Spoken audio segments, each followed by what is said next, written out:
Assalamualaikum warahmatullahi wabarakatuh. Perkenalkan, nama saya Sofi Ramadhani dengan NIM 060407200091. Mahasiswa UIN Sunan Ampel Surabaya, Program Studi Pendidikan Guru Madrasah Ibtidaiyah, Fakultas Tarbiyah dan Keguruan, Angkatan tahun 2020. Di sini saya akan menjelaskan mengenai hubungan filsafat dan pendidikan Islam pada kajian ontologis, epistemologis, dan aksiologis. Pertama-tama saya ucapkan terima kasih kepada Bapak Ahmad Naufal MTHI selaku dosen pengampu pada mata kuliah Filsafat Pendidikan Islam. Baik, di sini saya akan menjelaskan.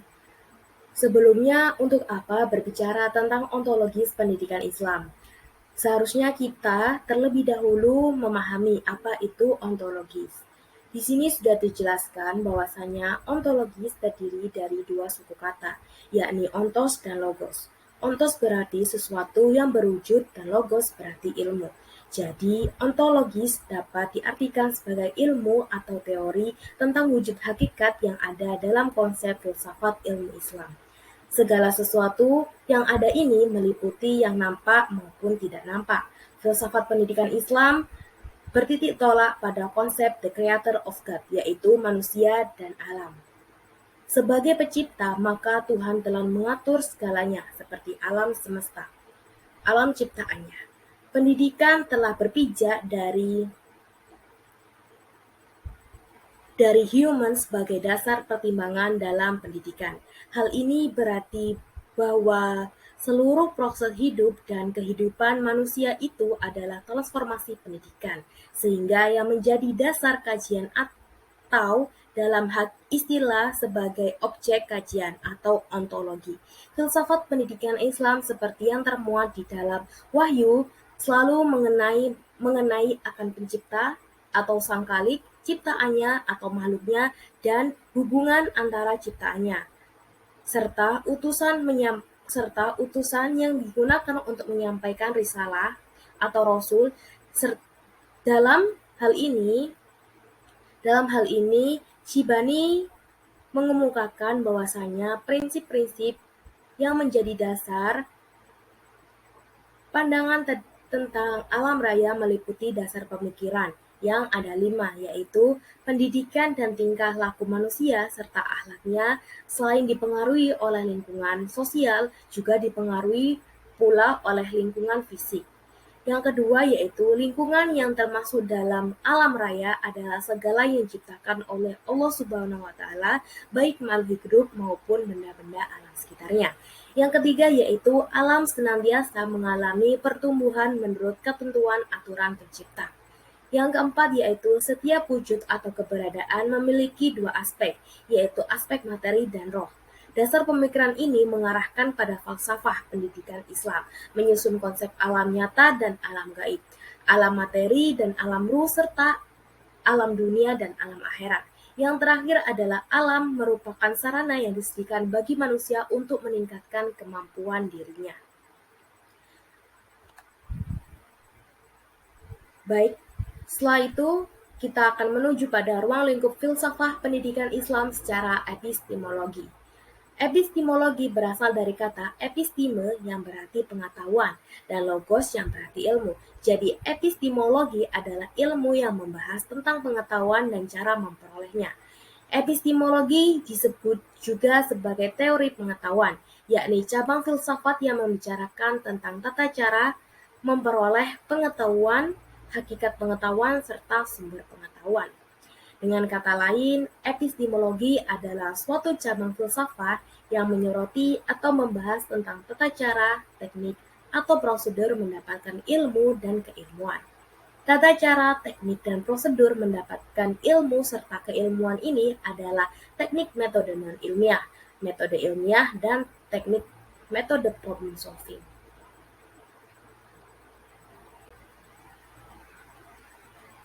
Berikut adalah aliran-aliran dalam epistemologis. Yang pertama yaitu aliran rasionalisme. Aliran ini berpendapat bahwa semua pengetahuan bersumber dari akal pikiran atau rasio. Tokohnya antara lain adalah René Descartes. pada tahun 1596 hingga 1650, yang membedakan adanya 3 ide, yaitu innate ideas atau ide bawaan sejak manusia lahir, atau juga bisa dikenal dengan adventent ideas, yaitu ide yang berasal dari manusia. Dan yang terakhir ada factinoid ide atau ide yang dihasilkan oleh pikiran itu sendiri.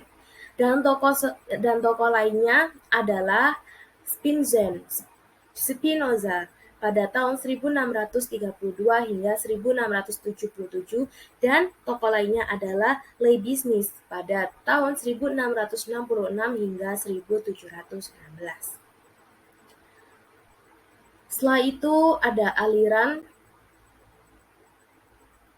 rasionalisme. Ada aliran skeptisisme yang menyatakan bahwa indera adalah sifat menipu atau menyesatkan. Namun, pada zaman modern yang berkembang menjadi skeptisisme metodis atau sistematis yang mensyaratkan adanya bukti sebelum suatu pengalaman diakui benar.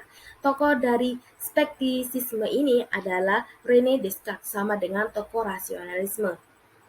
Dan skeptisisme ini terjadi pada tahun 1596 hingga 1650.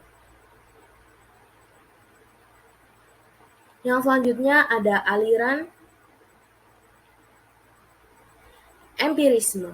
Aliran empirisme ini adalah aliran yang berpendapat bahwa semua pengetahuan manusia diperoleh melalui pengalaman indera.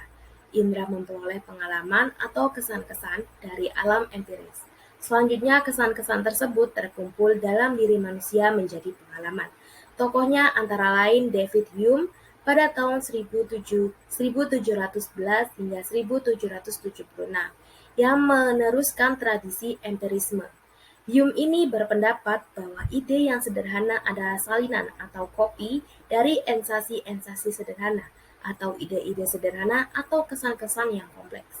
Aliran ini kemudian berkembang dan mempunyai pengaruh yang sangat besar terhadap perkembangan ilmu pengetahuan pada abad ke-19 hingga abad ke-20.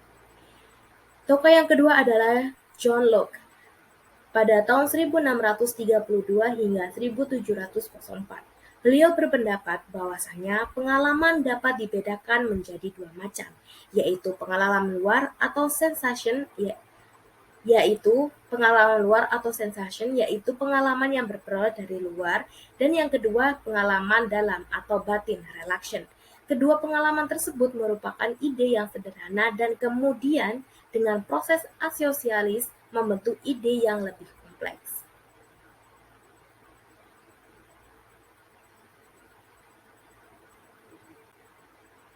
Dan selanjutnya aliran pragmatisme.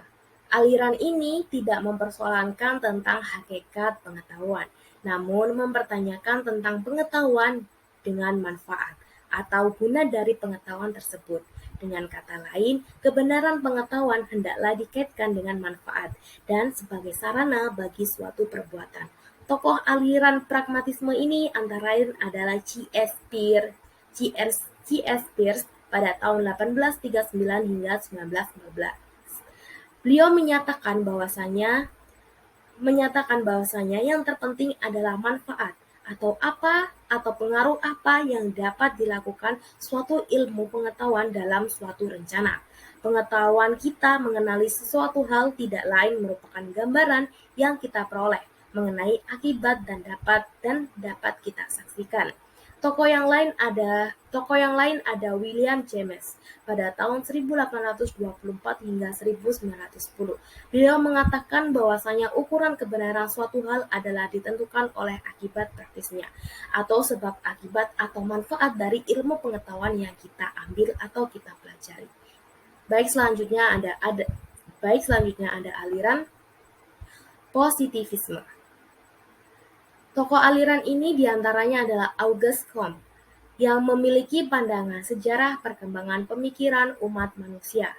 Dapat dikelompokkan menjadi 3 tahap, yaitu tahap teologis, di mana tahap ini manusia masih percaya akan pengetahuan atau pengenalan yang mutlak. Manusia pada tahap ini masih dikuasai oleh takhayul-takhayul, sehingga hingga subjek dengan objek tidak bisa dibedakan. Tahap kedua yaitu tahap metafisis, yaitu memikirkan atau pemikiran manusia yang berusaha memahami dan memikirkan tentang kenyataan, tetapi belum mampu membuktikan dengan fakta atau belum mampu membuktikan secara fakta. Yang terakhir yaitu tahap positif, yang ditandai dengan pemikiran manusia untuk menemukan hukum-hukum dan saling berhubungan lewat fakta. Oleh karena itu, pada tahap ini pengetahuan manusia dapat dikembangkan dan dibuktikan lewat fakta. Yang terakhir adalah aliran kritisisme. Aliran ini menyatakan bahwa akal menerima bahan-bahan pengetahuan dari empirik yang meliputi indera dan pengalaman. Kemudian akal-akal akan menempatkan, mengatur, dan menertibkan dalam bentuk-bentuk pengamatan, yakni ruang dan waktu. Pengamatan merupakan permulaan pengetahuan, sedangkan pengelolaan akal merupakan pembentukannya. Tokoh aliran ini adalah Immanuel Kant pada tahun 1724 hingga 1804. Kant mensintetiskan antara rasionalisme dan empirisme. Jadi beliau menyatukan antara rasionalisme dan empirisme. Baik selanjutnya mengenai pengertian dari aksiologis, di mana secara etimologis, aksiologis berasal dari bahasa Yunani kuno, yaitu aksio yang berarti nilai dan kata logos berarti teori. Jadi, aksiologi merupakan cabang filsafat yang mempelajari nilai, dengan kata lain, aksiologi adalah teori nilai. Surya Sumantri mendefinisikan aksiologi sebagai teori nilai yang berkaitan dengan kegunaan dari pengetahuan yang kita peroleh.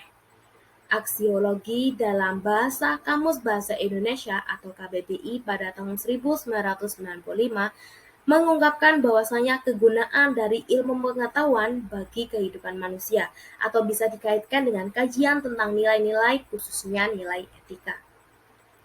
Baik, selanjutnya adalah implikasi aksiologi dalam pendidikan. Implikasi aksiologi dalam dunia pendidikan adalah menguji dan mengintegrasikan nilai tersebut dalam kehidupan manusia dan membinakannya dalam kepribadian peserta didik. Memang untuk menjelaskan apakah baik, benar, buruk, jahat bukanlah sesuatu yang mudah. Pendidikan harus memberikan pemahaman atau pengertian, baik, benar, bagus, buruk, dan sejenisnya kepada peserta didik secara komprehensif dalam artian dilihat dari segi etika. Jadi semua berhubungan dengan etika. Etika, estetika, dan nilai-nilai sosial dalam masyarakat. Nilai-nilai itu terintegrasi dan saling berinteraksi. Nilai-nilai di dalam rumah tangga atau keluarga atau kota maupun negara adalah nilai-nilai yang tak mungkin diabaikan di dunia pendidikan, bahkan sebaliknya harus mendapatkan perhatian. Selanjutnya adalah nilai-nilai tersebut harus dimuat ke dalam kurikulum pendidikan Islam, di antaranya nilai-nilai yang mengandung petunjuk akhlak. Yang kedua, mengandung nilai yang dapat memadukan antara kepentingan kehidupan dunia dan akhirat. Dan yang ketiga, mengandung upaya meningkatkan kesejahteraan hidup manusia di bumi dan kehidupan di akhirat. Baik, sekian dari saya. Apabila terdapat kesalahan dalam pengucapan maupun perbuatan saya mohon maaf. Wassalamualaikum warahmatullahi wabarakatuh. Apabila terdapat pertanyaan atau kurang paham akan materi saya bisa mengatakan pada kolom komentar atau bisa mengkritik, memberi saran, kritik maupun saran pada kolom komentar. Jika ada yang kurang paham akan materi saya, bisa bertanya pada kolom komentar. Sekian dari saya. Wassalamualaikum warahmatullahi wabarakatuh.